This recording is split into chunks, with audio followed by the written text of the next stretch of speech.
myself as House Minority Leader, supported by our caucus, filed a lawsuit against the members of JCLS, Speaker Mattiello, Senator President Ruggiero, Senate Minority Leader Algier, and House Majority Leader Joseph Sicarci. We also included Auditor General Dennis Hoyle and Executive Director of JCLS, Frank Montanaro. The main purpose of the complaint is to remedy the unlawful usurpation of JCLS's sole statutory authority to manage the General Assembly's nearly $50 million budget. To my knowledge, the JCLS hasn't met since I've been in office since 2014. I've heard various accounts that the last meeting was 2004. Someone else said, no, we think it was 2012. And this is a body that is statutorily obligated to manage our very large budget here and allocate office space, everything from parking spaces to staff to who gets what office. It's a critical function of the General Assembly to have a well-operated budget, and right now it is unilaterally controlled by the Speaker and his Executive Director, Frank Montanaro. It's our legal opinion that they've taken ultra-virus acts far beyond any authority they would have as Chairman or Executive Director to the detriment of the other members of JCLS and open and transparent government. This suit was filed this morning. Our attorney, Brandon Bell, and attorneys for the defendants met in Judge Long's chambers at Superior Court a couple hours ago. Given that the audit was canceled today, the illegal audit, it's a victory for good government. The legal audit ended today, but the investigation into the illegal audit begins today.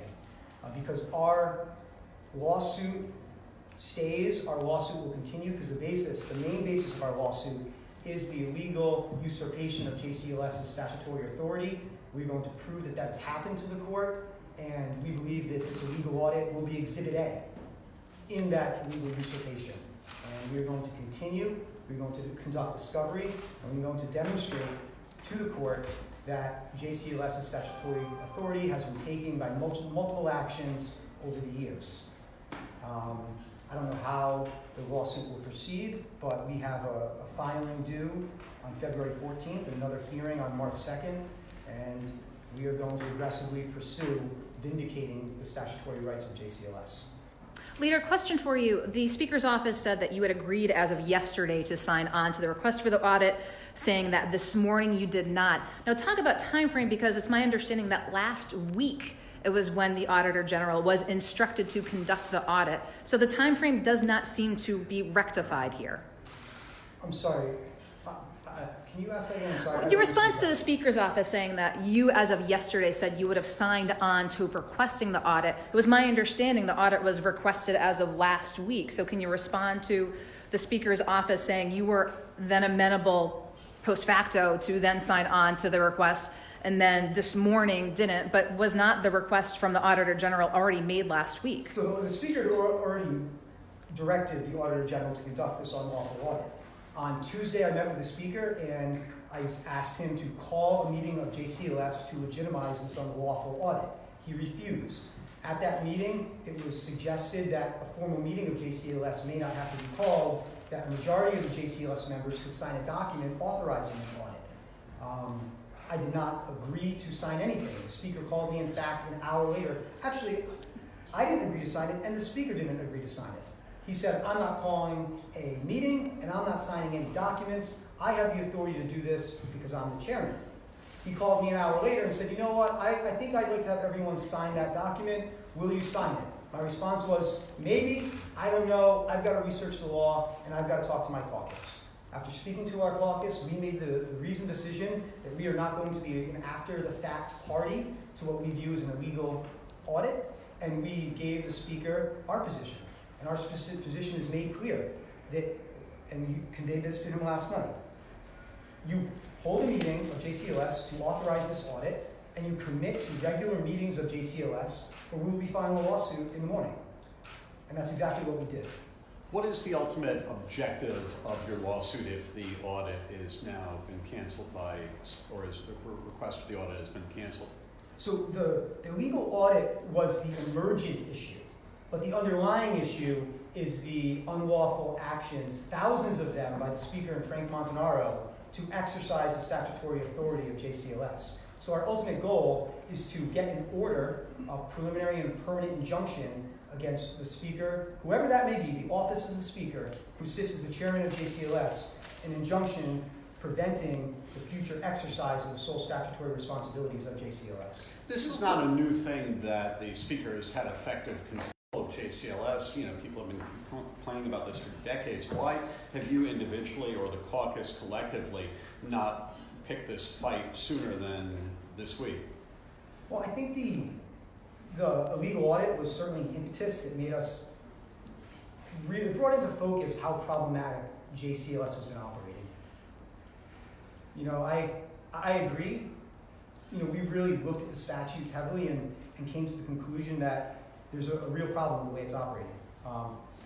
It's a legal analysis as opposed to, you know, whether three people can get together. It's really, even if three people get together and seek to empower the chairman to do things, I think it's really a sole statutory authority. So I guess it's more of a legal question that we're arguing. Two questions, which are sort of related.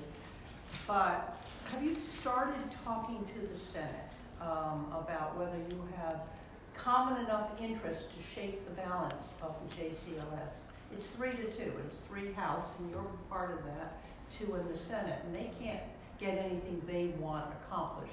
Have you had that conversation, which could inure to your benefit by creating a new 3-2 control? So we haven't had those conversations. I haven't had those conversations with President Ruggiero or Minority Leader Algier. I did reach out to them last night and inform them of this lawsuit, because that's the right thing to do when you're suing someone, to tell them, hey, listen, this is coming through. I will add that President Ruggiero, Minority Leader Algier, and Majority Leader Sakarchi were solely included because they are indispensable parties. We are not there's no allegations of wrongdoing by them whatsoever.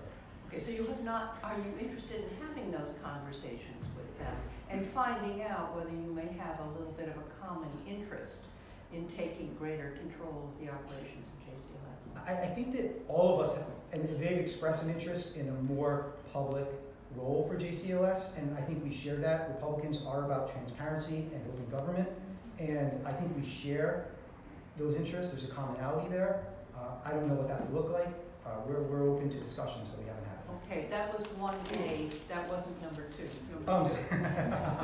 Sorry. No, my brain thinks like that. Please. But number 2 has to do with just, it's so interesting that off of what Ian said, the GOP could have made an argument like this at many different points along the way, and it's happening today. And 2 things have happened this session. One is that your safeguard, I can't think of the right word I'm looking for right now, Matty Ello, all of a sudden turned on this caucus on guns. I can see how that would be the perception, perhaps, of some people's when he said we're open to gun control. I mean, certain measures. So the question behind that observation is, I'm wondering if what I'm seeing today is in part because he's no longer there for you on an issue that's very important to certain people in this caucus. If I may, categorically that has no role, that issue has no role in our decision as a caucus. You are correct, as was Ian, in stating that we have, the GOP caucus, the minority caucus in both the House and the Senate has for years raised this issue of JCLS and their unilateral authority, the exercise unilaterally of their authority. But I think when it got to the point where this particular audit was called for, and the dubious circumstances under which this audit was called, that's a tipping point. You know, you can diplomatically try to navigate these things in private, which we have for years tried to do. But at a certain point, we are the party of good government, of transparency, of no more back rooms. This stunk so bad we had to call for an immediate injunction. That's how urgent it was to us. And because the issue was retracted, it certainly alleviates the immediacy and the need for an immediate injunction. But it doesn't change the underlying fact that JCLS is being utilized as a tool, apparently based on what we're reading and what we're learning, for retribution towards political enemies and for the awarding of favors to political allies. And we find that to be completely unacceptable.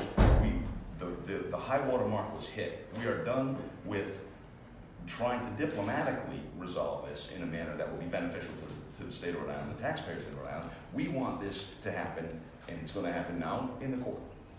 I'm going to address that question too. Actually, Ian's question as well. Most of what JCLS does, you know this, is not controversial. It's run-of-the-mill operational stuff. And most of it, you should have meetings for parents' sake. I've always thought that. But, we didn't, but most of it's done informally because we're all in the building to talk to folks. It's not really an issue. When issues do arise, and have in the past, and you probably don't even know about them, they get worked out. As Republicans, we're in the House, we're the majority in the House on JCLS, but we're the minority party, and most of the time those fights are not necessarily between House and Senate, they're between majority and minority. They're fights you pick in politics and fights you don't pick. What happened here was there's an allegation, very public allegation, we didn't bring it out, it came out in the press. And I'm not saying it's true or not, I don't know, but the allegation out there is that the speaker is using the JCLS and the Auditor General, the public function in the state, to pay for state tax dollars for his own personal political retribution. And clearly in violation of the law, there's no doubt about that. So if we don't act, we are acquiescing in that, and we are simply not going to do that. Right. That is the fundamental difference now between the past. This is not something that can be worked out. In fact, we did try to work it out. As Blake said, he tried to talk to me and say basically, I'm paraphrasing, basically, look, you screwed up. You got to fix this, do it the right way. Because maybe the convention center should be audited. We're not saying they should or shouldn't be. We're saying this is impermissible, and we are not going to stand and rubber stamp or acquiescence after the fact. That is what happened here, and that's the difference between now and So what if you win your lawsuit and you make the point that the speaker never should have done what he did in this case, and then you say that's a tipping point? What would it look like going forward? There are so many daily decisions. I mean, you have the wonderful renovation of this office looks a lot better. I mean, do you see yourselves meeting daily to approve invoices, or when do you think would be appropriate for the JCLS to meet? So I'll follow up on the last question and I'll answer that. I'll follow up on the last question by saying, after meeting with the speaker and hearing his comments on the news media, our legal interpretations of the underlying statutes are so divergent that there is no ability to reach an accord. That it's something that has to be resolved by the courts. The notion that he, as the chairman, is the majority is a legal interpretation which we cannot accept. And if that is his position, we don't see there's any way to reach resolution with him, and we need the court intervention. As to how it will look going forward, our statutory framework allows JCLS to adapt rules, regulations, rules of procedure. We think that there are ways many bodies have, if an expenditure is under $10,000, the chairman and the executive director can make the provisions subject to subsequent approval at the next regularly scheduled meeting by the body. Many bodies deal with these issues every day. We want rules of procedure that are public, meetings that are public, and this can be worked out, everything you're raising through rules of the body. Do you think you need a change in the person controlling JCLS right now? Say that again? I'll try to get the sentences out. Sorry, I'm about to cough at the same time I'm asking a question. Frank Montanaro, are you happy with his performance, and do you accept that he was just doing what the speaker asks him to do, or are you unhappy with his performance? So I don't know that the JCLS ever even voted to appoint Frank Montanaro as the executive director. So I don't even know if he's legally serving as the executive director at this time. Okay. So you're saying, assuming he is.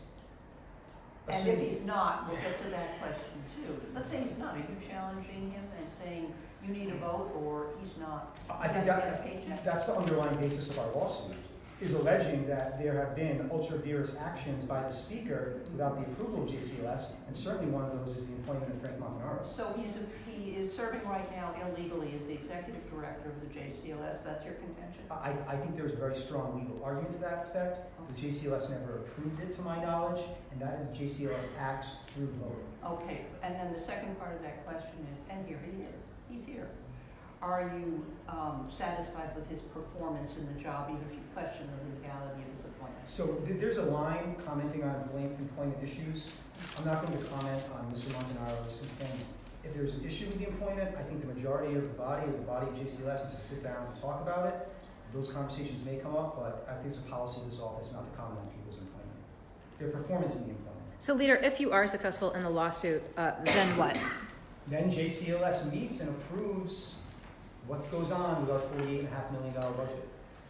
Is there any concern that, so while the speaker has withdrawn the request for the audit, that he could call for the JCLS to meet and still vote officially to go forward with an audit? That would be a legal audit at that point. Yep. I won't have a problem having that That's discussion. precisely what we seek to So have you'd be happen. okay with that? If that even happened, say for instance, next week, if the speaker called for JCLS then? So if this had happened a month ago, maybe a couple weeks ago, I think we would have rubber stamped it because we've been calling for an audit of the convention center for over 5 years. Given the facts that have come out in the media, I would have questions for the speaker about what the purpose is and why we're doing this and how deep this audit is going and where it's going. At this point, those are the questions I would have.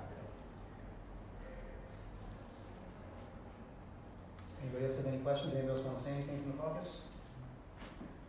Thank you all very much. Very much.